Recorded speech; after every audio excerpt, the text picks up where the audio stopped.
is here.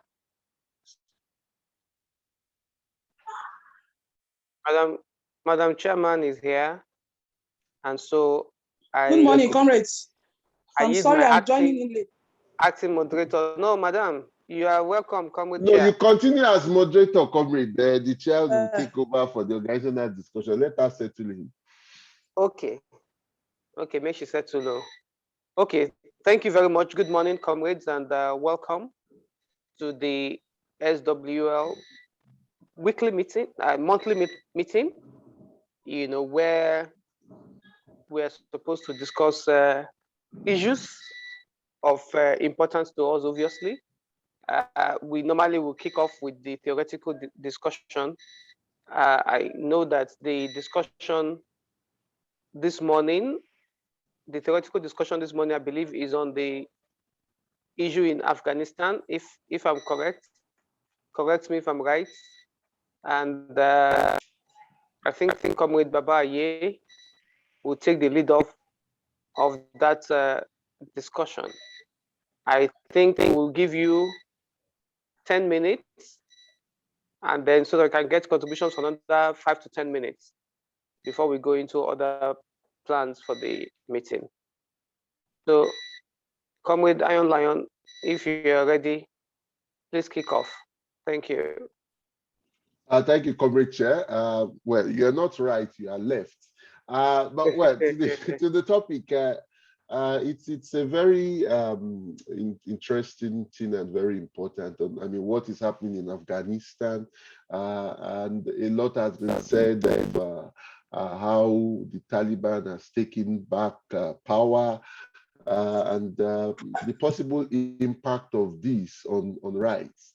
But a lot has been hypocritically put. For example, you've had someone like Tony Blair and the number of other allies of the United States complain, even soldier generals in the United States talking about they shouldn't have pulled out and all that. But I think the fact is much more complicated. It's that the United States, contrary to the myth of going there because of the 9/11, the second 9/11, the first being in 1973, when the United States supported Pinochet in Chile. So about that and about wanting to put in place democratic rights and other, it's largely mythological, and it has been a failure. Which is a number of people have compared with the defeat of American imperialism in Vietnam. The fact is that it has been a failure. We have to put what has happened in historical perspective, and also look at lessons for these and perspectives on possible developments, both globally and with regards to Nigeria. Major General Muhammadu Buhari retired, the president of the Federal Republic of Nigeria. He had an article in the Financial Times, I mean, obviously penned for him, where he said that now there's an urgent need for the global war of terror to focus on Africa. So we have to look at what does this also mean. I'll try to push all this into the couple of minutes I have. First, why was it such that, I mean, a Taliban that had barely 75,000 militants literally walked into Kabul almost without firing a shot, although it had launched an offensive on the 1st of May and was taking places gradually, you know. But the Afghan army had some 300,000 trained soldiers, trained by American and its coalition partners military, you know, and the government crumbled, you know, like a bag of potatoes, like an empty sack, actually, you know, with the president Ashraf Ghani taking off on the 15th of August, and some say with a helicopter full of cash. So why was this?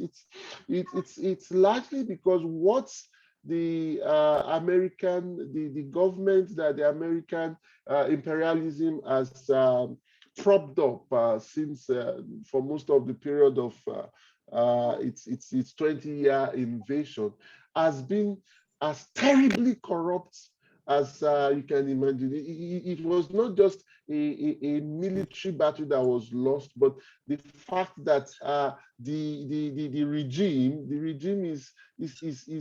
was an anti-people regime. Whilst it might not have been clearly informed, like with regards to women's rights and so on and so forth, has been so explicitly anti-Marxist as the Taliban, it was actually no less anti-people. It was a regime of fraudsters, narcotic peddlers, and so on and so forth.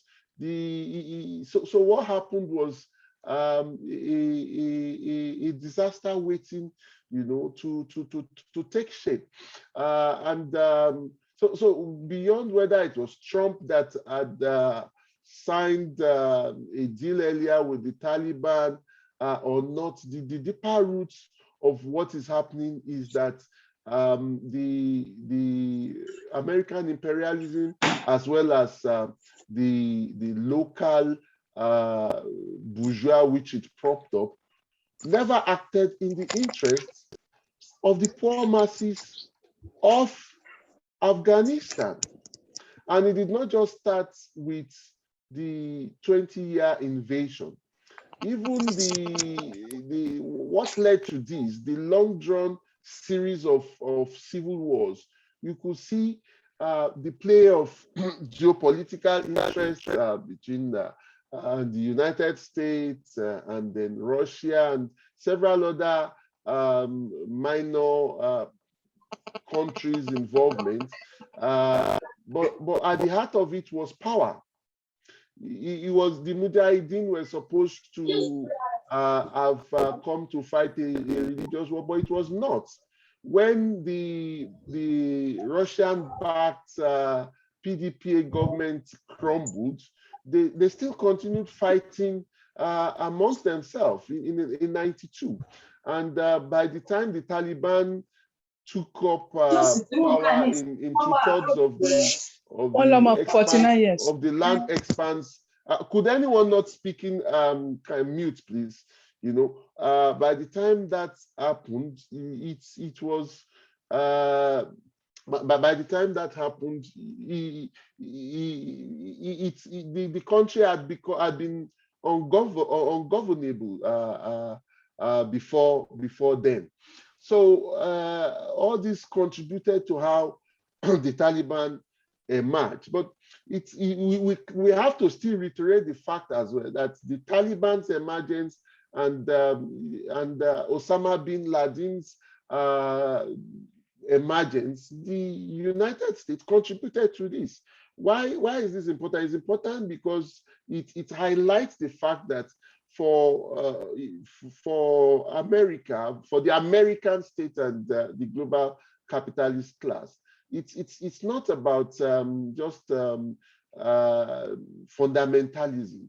They support fundamentalism where and when it aids their economic and geopolitical interests. And entering Afghanistan, as we earlier pointed out, it was not so. If it was about capturing bin Laden, when they got in, bin Laden was cornered in Tora Bora, and the American refused to move in. And all this, yes, I dare say, crocodile tears with regards to the American state on that it moved in because people were killed in the second 9/11. The fact is that the American states, the American police kills thousands, annually, and so it was rather that on one hand, it felt its prestige, and with the mass uproar the shock at the audacity of that condemnable series of attacks some 20 years back. But the thing about imperialism is that they always try to make use of every single opportunity to continue pushing the interest of profit making. So for them, what was more in their sight was Iraq. Afghanistan was used to show up the support ratings of the government, of the state, and Bush. Then you could see how his support ratings shot up. So it wasn't just simply capturing Osama bin Laden as we are made to believe. So what's this? Could I please ask? Sorry, Babaye. Could I please ask that anybody that is not speaking should please mute their mic? Shola Oj, please. So Jay, could you please mute your mic so that we can enjoy the conversation? All right. Thank you. Thank you, Comrade Chair.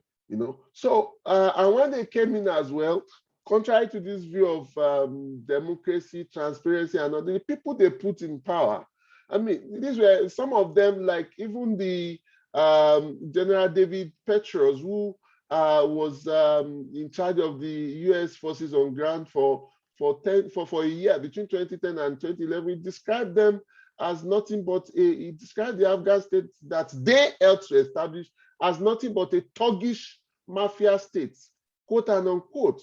Someone like Izzatullah Wasifi, who was one of the top persons in that government under Karzai at the time, had been arrested for trying to sell heroin in Las Vegas, the casino city of the United States.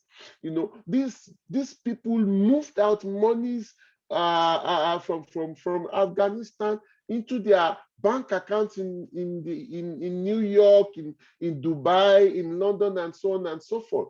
In 2011 alone, the amount moved out through such corruption was more than 4.6 billion US dollars.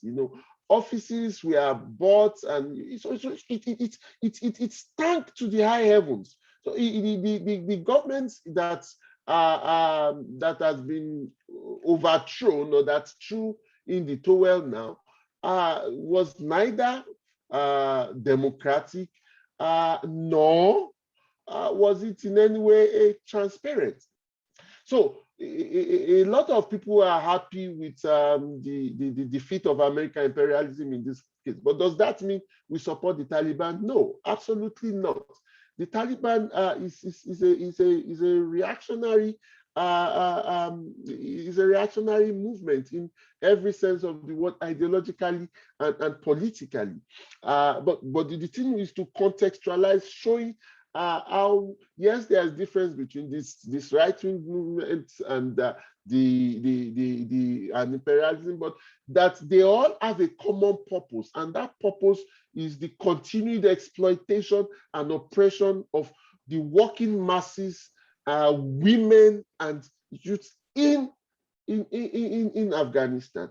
And this disregard our demands, which should include, amongst other things, I mean, that look, they should not be, the American imperialism or imperialism should not be allowed under any guise to start bombing and stuff like that. No, they have absolutely no moral right to do so. But we have to come back home to because the primary enemy, we are internationalists, and we realize we cannot overthrow capitalism except as international socialist revolution. And what this also means is that each and every one of us have to fight, overthrow the regime which represents this system of capitalism in our different countries, and forge solidarity to overthrow capitalism globally. So in Nigeria, where you have General Muhammadu Buhari talking about the global war on terror having to come to Africa, what does this mean for us?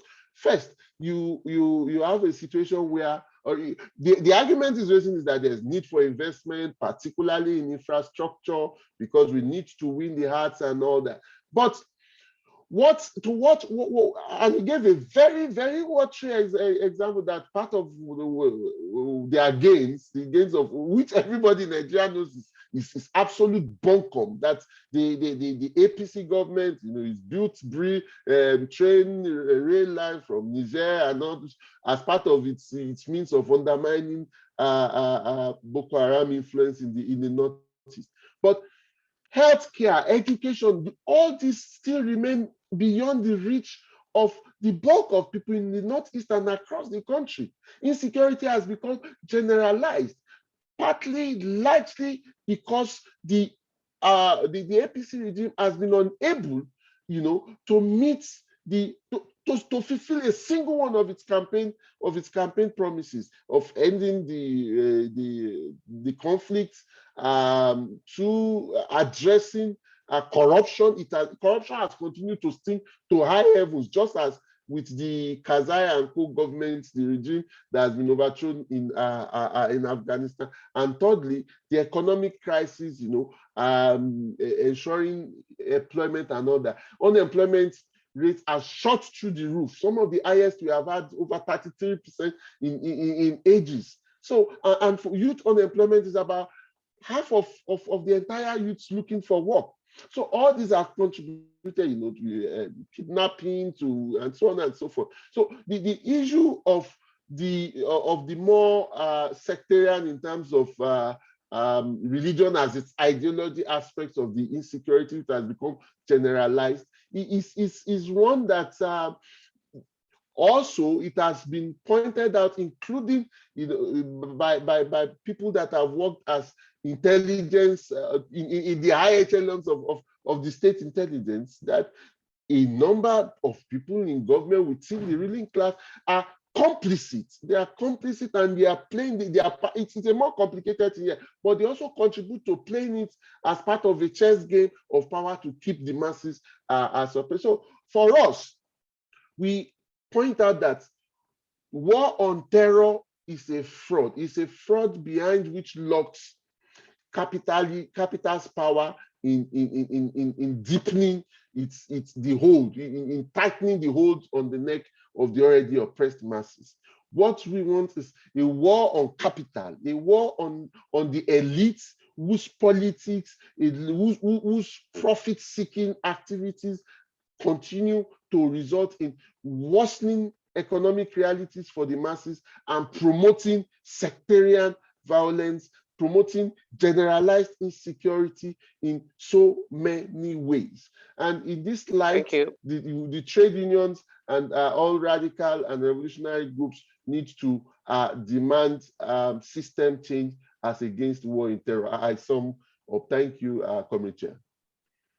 Thank you so much, Babaye, for that very brilliant exposition of the situation in Afghanistan and what has led us here. I particularly like what you said, one, about corruption, and two, that both the US and its allies and the Taliban itself are united in one thing, which is the expropriation of the resources of Afghanistan for their own benefit and to the detriment of the people of Afghanistan. As we have seen, the Taliban funded its war by selling opium, and by forcing people to cultivate opium and selling it to fund their war. And I think, just to give a take before I invite comrades to share their own position on what your lead off, is to say that, our elders will say, if you don't know when the rain started to beat you, you won't know when you got wet. For Afghanistan, if we recall, in 1979, a socialist leftist government was in place, took power. And that government, during the time that government was in power, from that time till 1992, when it eventually crumbled, Afghanistan had the longest period of prosperity. They had excellent indices for development, education, infant or mother mortality, all those kind of indices that you use to measure how is a country developing, those indices were fantastic. Since that government was brought to an abrupt end by, as you have said rightly, American imperialism, Afghanistan has never reached those levels again. In fact, since 1992, it has been embroiled in one form of conflict, strife, war, or the other.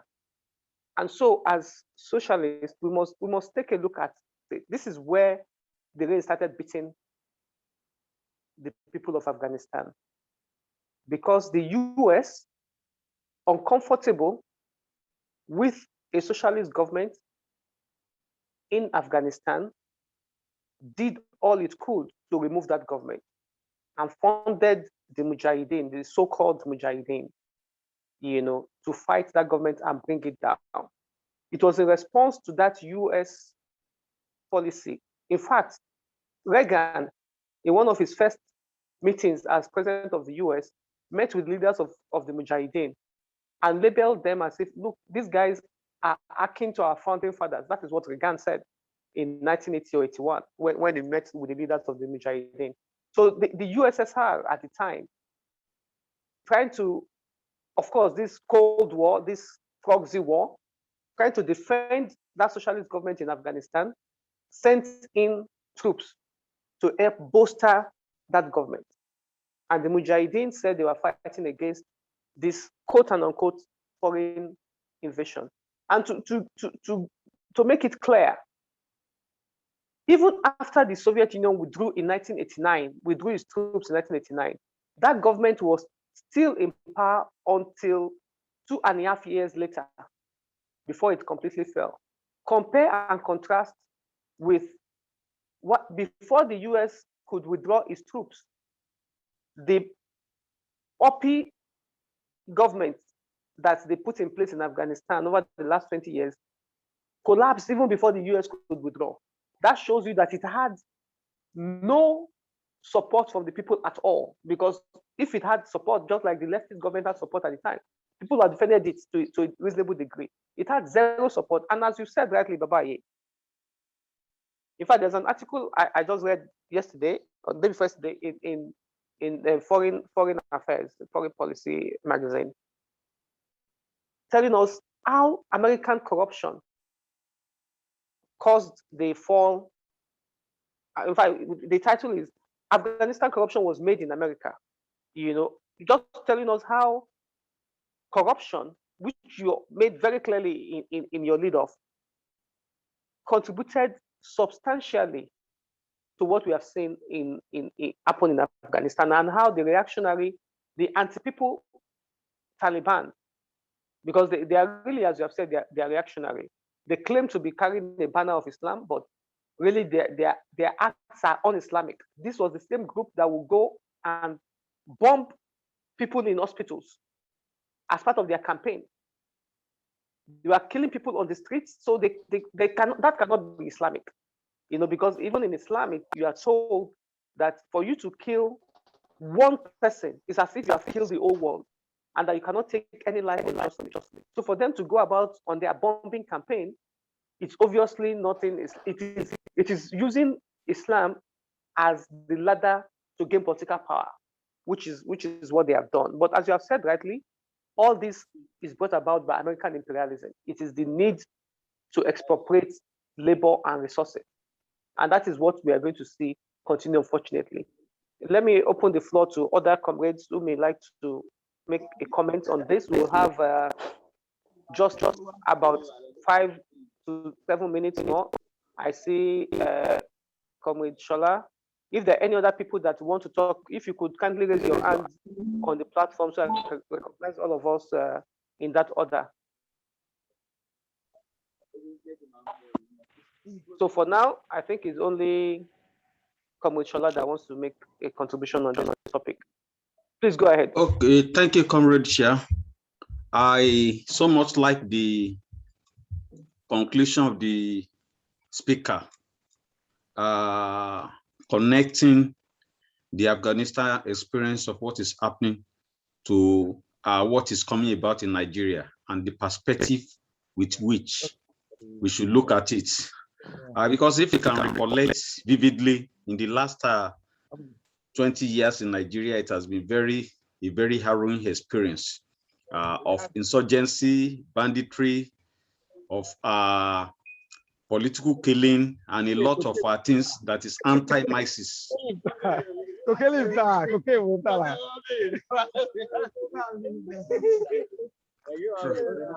Trotsky is Sorry.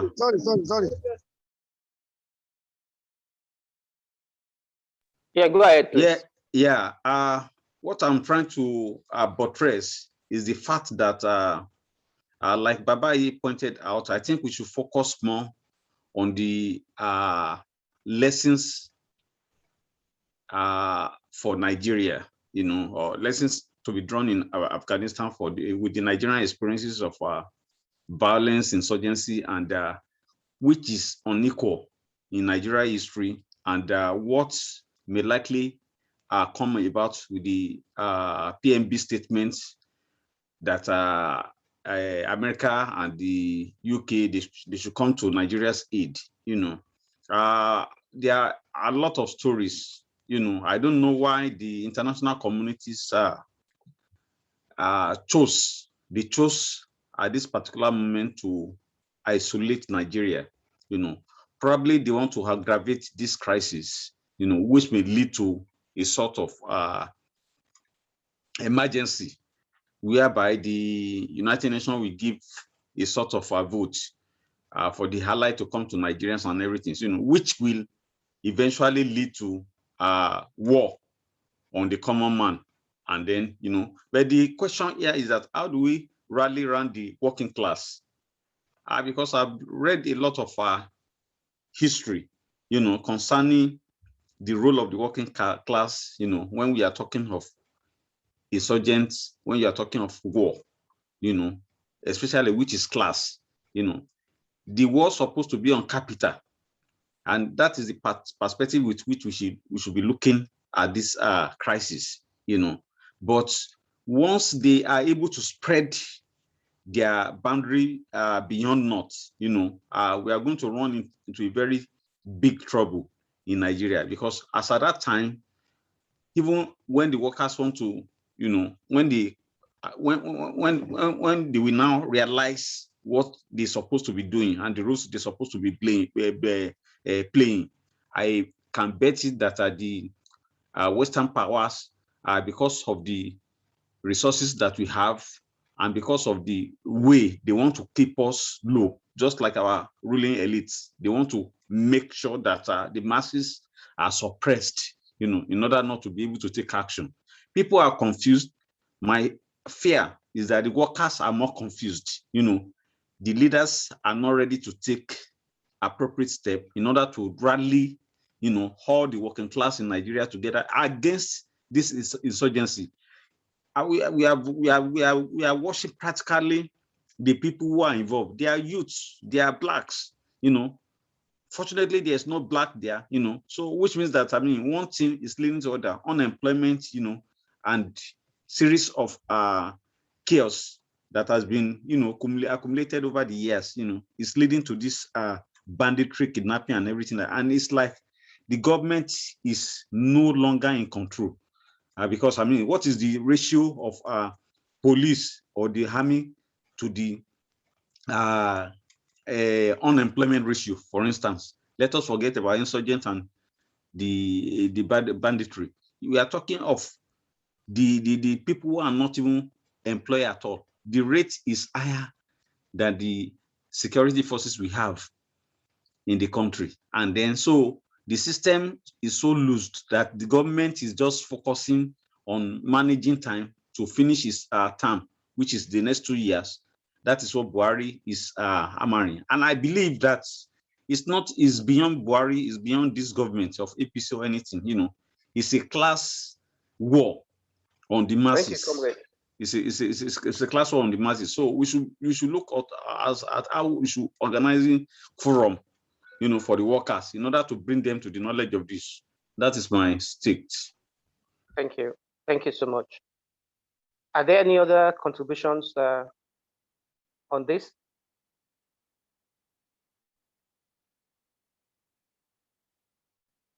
If there are no other contributions, Baba, yeah, you've had the take from the. I have contribution. Sorry.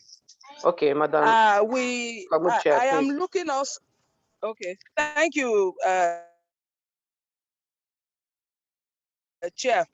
I have been listening with rapt attention, and I must say that all what we've been discussing, I totally agree. But there is an aspect of gender dimension to the issue that we must not be oblivious of. I say gender dimension in the sense that part of gender, the fact that in any form of conflict, regardless of who win or who lose, women and children are the receiving end. When we want to look at the fatalities that were recorded in the history of the Taliban and the intervention of the American government, I mean the U.S. government in the war in Afghanistan, we see that the fatality is, mostly women, though men are equally affected. And also, when you look at also the progressive part of it, that the girl child is permitted, go to school. Women are permitted to work. Women also benefit from the liberalism that comes from the U.S. government in the process also. Not to say that the likes of Kalala, the young lady, Malala. I've forgotten her name, sorry. The young lady Malala. Yes, thank you. Malala that was recognized for her peace, movement and works in Afghanistan. But the challenge now is that everybody is saying, with the coming in of the Taliban, the women, and the girl child especially, will find life much more difficult. And it also goes to show that no matter the side of the divide we want to be, the poor masses, the women and the children are at the receiving end. So that is just my perspective also, in line with what we have been discussing rather. Thank you. Thank you, Comrade Chair. And I think it's a very important perspective that you have brought into it, and this is something that the whole world knows now, that, of course, in any conflict, as you said rightly, women are the greatest victims. I don't even want to classify women and children. Women are the greatest victims. During the 20-year occupation, they've suffered. Before then, during the Taliban rule, they've suffered. Now they are going to suffer again. And the same thing happens in our own sphere as well. You see, when there's economic deprivation, as we see it today in Nigeria, the greatest burden fall on the women. Babaye said in his lead-off, unemployment is at 1/3 of the employable people. 33% are unemployed, who should be at work. Half of the youth population are unemployed. All that brings a strain on the woman in the house, because the man goes out frustrated, he takes it out on the woman. The kids, they've been educated, they've been given skills, they cannot find work. They'll take it out on their mother. So it's a very important perspective. I'll invite Babaye to give a closing on his lead off for 1 minute before we go to other things. Oh, okay. Oh, Kevinchi, please. Okay, you have 1.5 minutes. Please, thank you. Thank you. Yeah, just a quick one. I think when Babaye was giving his lead off, I was lost in his thoughts, because all the things he was trying to paint was something, to me, it has been reminiscing in my mind. But one thing I could take up from that lead off was that as working class and even as left organizations, we have to do more within our ranks. But what is really playing out in Afghanistan is that there was a kind of a misnomer even within left organizations in Afghanistan and even trade unions generally. But the thing is, we need to see how we can revitalize Nigeria as a state to see how we can capture it. Because if we are not being careful with the general myth going on here and there, even within the country now, is that there is a template on ground to say, okay, let's have this kind of Boko Haram shit with the Taliban. So I feel we need to start doing more to sensitize our people now to say, no, even Boko Haram, like Baba is a reactionary element, Taliban. So they are not home for you in the first place. So we need to set these issues right and get a clear perspective out of the society. Just a quick one for me.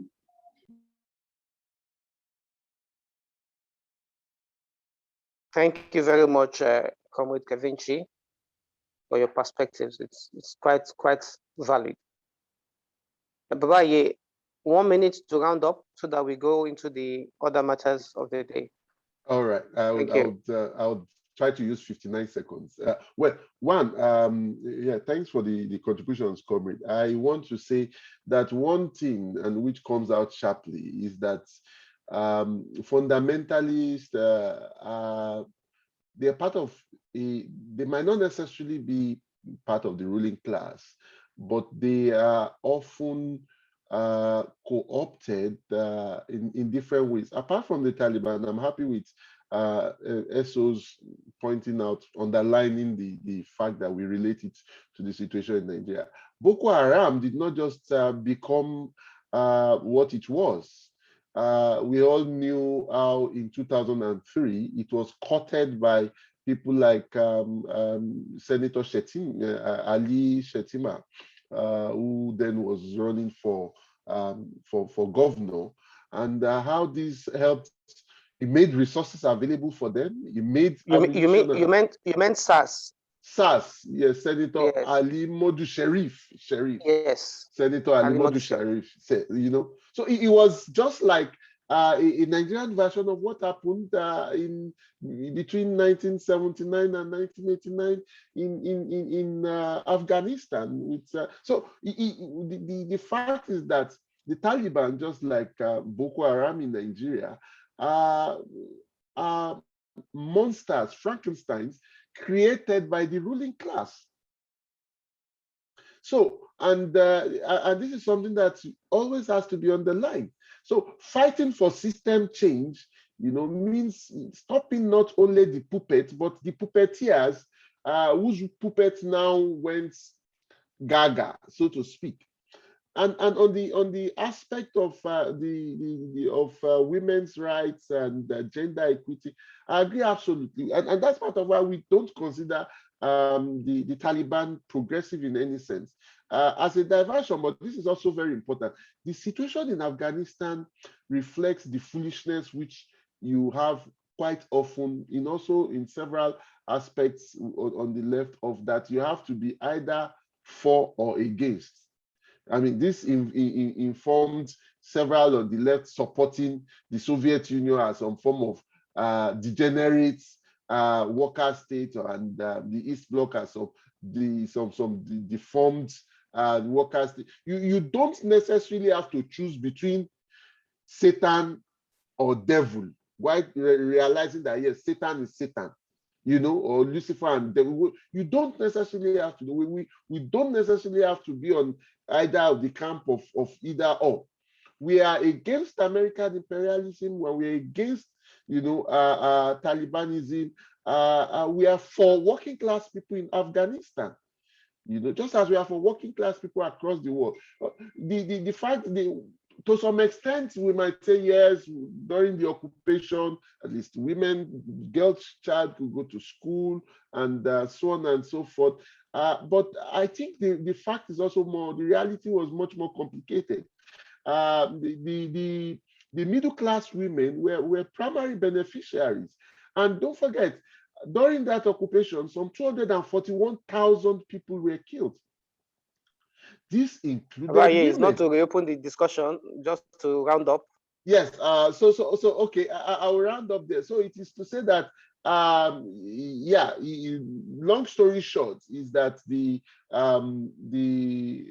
exit of the United States is a good the defeat of the big Satan is to be welcome, but the seizing of power by the Taliban does not necessarily have to be equally welcome. We stand for a revolutionary struggle of working class people in Afghanistan and globally, and against any and every imperialist attack that they might want to use this as a rationale, the Taliban victory over them as a rationale for. Thank you very much. Workers and youth, unite and fight. Thank you very much.